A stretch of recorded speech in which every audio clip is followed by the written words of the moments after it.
So as I've said, this course is about private label. In one of the other modules earlier, we talked about all the different ways that you can sell on Amazon and make money, but we're focusing on private label for one main reason. I believe it's the one where you have the most control and you can make the most money. Private label is the type of selling where you can actually build a true brand and then you can leverage that and sell that potentially to an aggregator who buys up different e-commerce brands, or to a strategic partner that actually could be a Procter & Gamble if you have a cleaning product that wants that to add that into their line of products or something. That's a strategic buyer. Private label allows you to actually create something from scratch or something that already exists.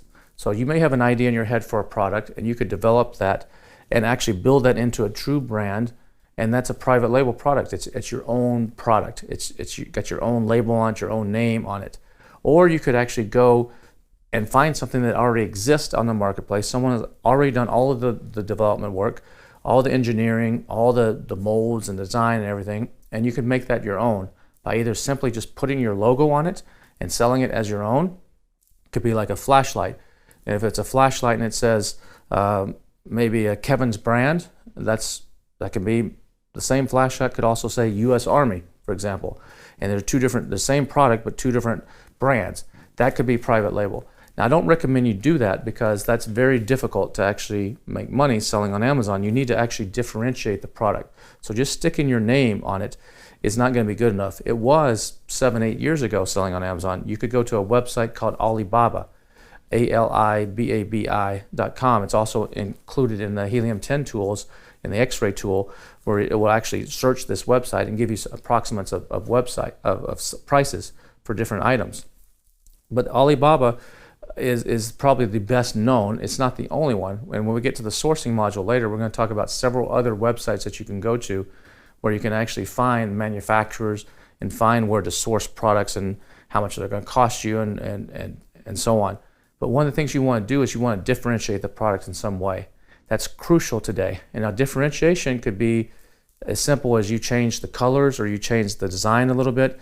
It could be you bundle things together where maybe if it's a big flashlight for camping, you also bundle it with a lantern, or you bundle it with something for the car, or if it's a toothbrush and toothpaste would be an idea of bundling.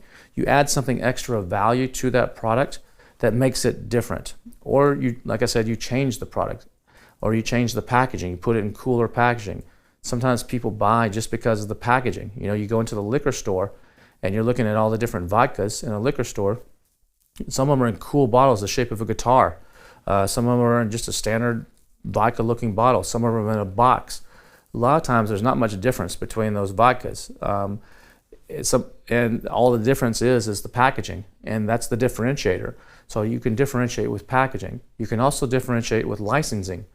Licensing, in a later module, a fellow named Paul is going to be talking about licensing and what you can do with licensing. Back on that flashlight example, if I come out with a flashlight and I call it, maybe I find somebody on Alibaba, which is the big website where you can find manufacturers, mostly in China, but there's also manufacturers in other countries. I find someone that can sell this flashlight for, make me this flashlight for $3. It's big, tactical flashlight that you can, like a policeman's flashlight or something. And if I put my brand name on it, if I call it Kevin's Flashlights, nobody knows who Kevin's Flashlights is. I'm going to have to do a lot of marketing and make sure I have a really good product and make sure I get some good reviews to really build that up. Or I could go out to a company like the U.S. Army and I can license their name. I have to pay a fee, about 6 to 7% of every sale, depends on the license. And I could say, look, if you'll let me make this a U.S. Army flashlight and put your logo on there, I could take that same $3 flashlight and put the U.S. Army on there and maybe sell it for $30 or $40, versus if it had Kevin's Flashlights as a brand name, maybe I could only get 15 or 20 bucks for it. Exact same product, just a differentiating price. Another way you can differentiate on your products in private label, besides the packaging or licensing, is in how you present it. I'll give you an example later in another module of some, and I'm actually going to show you the actual product in one of my products in the interlude later on, that will actually, where we took dog treats and we differentiate them. Everybody else has put them in a plastic package. We put them in a nice cigar type of box and did some other cool stuff. We read all the reviews of all the products and we see what people are complaining about. We fix those problems, and we emphasize that in the new product, and it did well.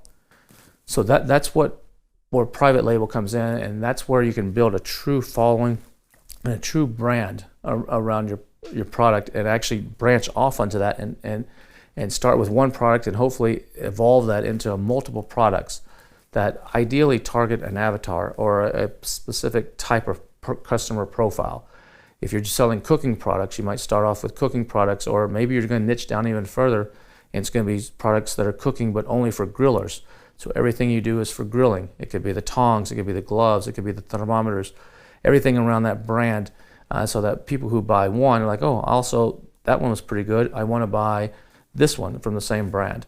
So that's where private label comes in, why it's so valuable. Private label also is, like I said in the example earlier, is like in your supermarket, there's private label soda. You have the Coca-Cola and the Pepsi, and then next to it is the house brand soda. A lot of times those are made in the same factory. Sometimes they even taste the same. Sometimes they taste different, but sometimes they taste the same, or they're made of the same ingredients.